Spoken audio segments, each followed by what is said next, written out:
It's July 4th. Let's see, the last couple days I have seen my surgeon, my oncologist, and my plastic surgeon. We've gone over, how I'm healing and how everything looks after the surgery, and they have talked a little bit about, the pathology and where we go from here. Initially, my surgeon had given me a phone call and said that the pathology came back with good news. During surgery, they had, taken 2 of my sentinel lymph nodes, which are the first nodes in your axillary region or your armpit to drain out, through your chest. One of those came back positive for cancer. So, because as they're doing surgery, they take that first, they run it up to the lab, and as she's finishing, depending on if the results come back, they find something, then they take, they cut open your armpit or axillary region and take the rest. If it comes back with nothing, then they would have left to that. So, because it was positive, I've been cut open, all this has been taken. But there were 14 lymph nodes total taken, and only the one, that first one came back positive. And it was, I think she said it was like sporadic. It wasn't like the whole thing was cancerous. It was, I can't remember the term she used, something like minimal carcinoma, something. I don't know. So I thought that meant, yay, I'm done. I don't have to have any more, aggressive treatment for cancer. I can just worry about reconstruction now. So when I went and met with her Tuesday, she was really pleased with how everything looked healing, and said that, in her opinion, the pathology definitely meant I didn't have to have radiation, and it may or may not mean that I would have to do more chemo or, follow-up hormone therapy. I was like, what? No, but there wasn't any more. She's like, well, because there was that one, there's still some concern, so you need to see the oncologist. So they got me into that oncologist that day, because I didn't want to wait, and they were like, dude, I didn't have an appointment yet, so they're like, we can get you in now, can you do it? And I was like, yes. So I went and saw her right away, and she said that we're looking at 2 options. She said, she tried to be gentle and break it down for me, because I think it was very obvious that I was upset to be in there with the possibility that I might have to do more chemotherapy or anything really. I was really hoping I'd get to be done. So she came in and she said that because we usually do it the other way around, we usually do surgery first and then hit you with chemotherapy, and then we'll do an image, and depending on how you respond, we may do radiation. Depending on what stage you're in, we may do radiation and more chemo. It's just usually we do things differently. She said because you did chemo first, we're able to see exactly how effective the chemotherapy was for you. And she says, and it wasn't 100. She said it was good. You had a response, but it wasn't a grand slam. So, that means your body still has the potential for reoccurrence. So, she said at this point, our options are more chemotherapy or, hormone therapy. She said, I'm leaning away from the chemotherapy because, we see exactly how effective it was. It was good, but it wasn't, like, so effective that it warrants you doing more of it, because we're not sure how effective it will be now. So she wants to do the hormone therapy. So basically that means for the next 5 years I'll be taking 2 different kinds of oral medication. I can't remember what their names were. I'll have that more of that information later. But basically it shuts down all your, your estrogen, your progesterone. So essentially you go through menopause for 5 years. So I was kind of depressed about that. I was not, 5 years, come on. It's just like, really, is this really necessary? But, I'm not having to do the radiation, so that's good.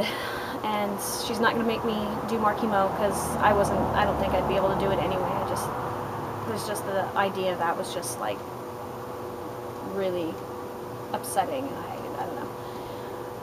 I guess this is the best of the 3 that could happen. This is the best, and I guess a lot of times this is standard. A lot of times they do this. It's mostly with older women, but I guess my risk factors are high enough that it warrants being done. So she said you could decide after a year that you can't do anymore, and she said that's okay, but you know, we have to try and we have to do this. She said we're not going to start anything right now. She's going to give me 6 weeks, you know, to kind of get into my reconstruction and heal and come to terms with what my life is going to be next, like for the next 5 years, if I make it that long on it. So I don't know. I guess I just have to kind of absorb that and accept it and commit to doing it as long as I can, because it will give me the best possible odds of not having, you know, a recurrence of this particular type of cancer in my body in the future. So it's worth, you know, it's worth doing, I suppose. Yesterday I met with the plastic surgeon, and also I had 2 of the drains taken out when I saw the surgeon on Tuesday. So that was really nice. That's really made things heal a lot better. I think I'm retaining a little bit. I have like a little pocket of fluid now on this side because I don't have the drain anymore. But it's nothing to worry about at this point. I do still have one, you know, the one from my auxiliary region, because it's still, you know, it's still getting quite a bit of fluid coming out of there. I just changed this a few hours ago, so. But yeah, I saw the plastic surgeon yesterday, and she was really pleased with how everything looked. All the bandages are off now except for the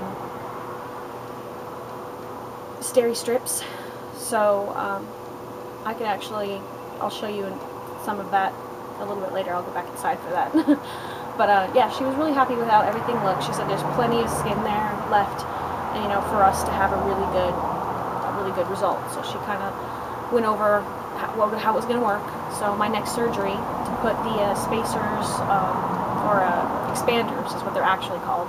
They look like a kind of like a water balloon or something. Kind of slowly fills.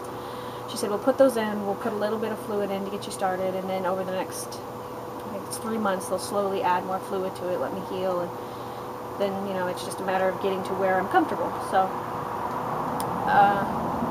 yeah, I guess that surgery is about 3 hours. I don't have a time yet. I just know it's going to be on the 11th. I guess the way that they do plastic surgery is kind of like you have plastic surgeons get a day where they know they'll do some surgery, but they don't know what time slot they'll get until all the other, you know, more important surgeries take precedence, so they get what's ever left. So they get a call. I'll get a call, I guess, like the day before to know what time my surgery is and what OR it's going to be in. So I know the general hospital and general area is going to be the exact same as when they did the mastectomy. So essentially it's going to be very similar. She said I should be much less sore and restricted with the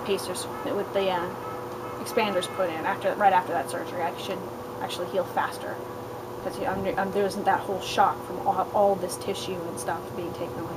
They're just adding the expanders and, I assume, cleaning up the scars and stuff. So yeah, that's where I am today. I'll take a step inside and, you know, kind of give you a better look at what this looks like, and I'm going to warn you up front, it is not pretty. It is not, I mean, it's funny because they're all very excited about how it looks. It's like, oh my gosh, you're healing so well. Oh, it's beautiful. This is coming on beautiful. You're going to have a wonderful, wonderful end result. They just couldn't look any better. And of course, when you look in the mirror, you're like, okay, if you say so. It's not great, but, you know, I'm not as horribly uncomfortable as upset about it as I had prepared myself to be. So I suppose depending on who you are and you know, how you feel about your body, you could have a different response. But I was never super attached to my breasts, so I wasn't mortified, you know, when I saw the end result.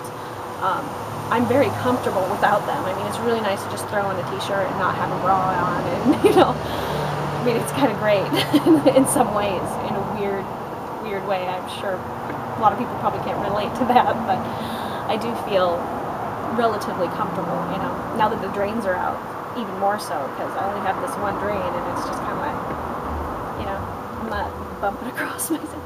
I don't know. So yeah, we'll go inside, and I'll give you a look at how that looks. So be prepared. It's not going to be, it may be shocking. So, you know, if you're disturbed easily or you don't like medical stuff, you know, this would be a good time to stop.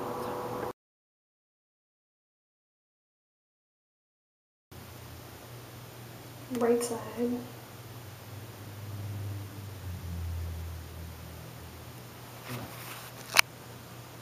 There's the drain.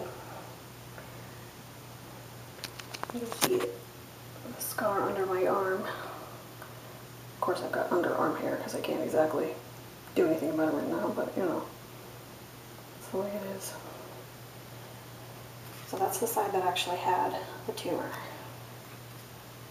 Here's where my port was, and that's actually looking a lot better. And this is the side they did preventatively. And this is kind of got this pocket of fluid a little bit right here, so it's kind of gross. But yeah, there's some bruising on this side, but that's pretty much healed now, but it still looks really creepy. So that's what it looks like so far. So on the 11th, I get the expanders in, and we get to see what that looks like.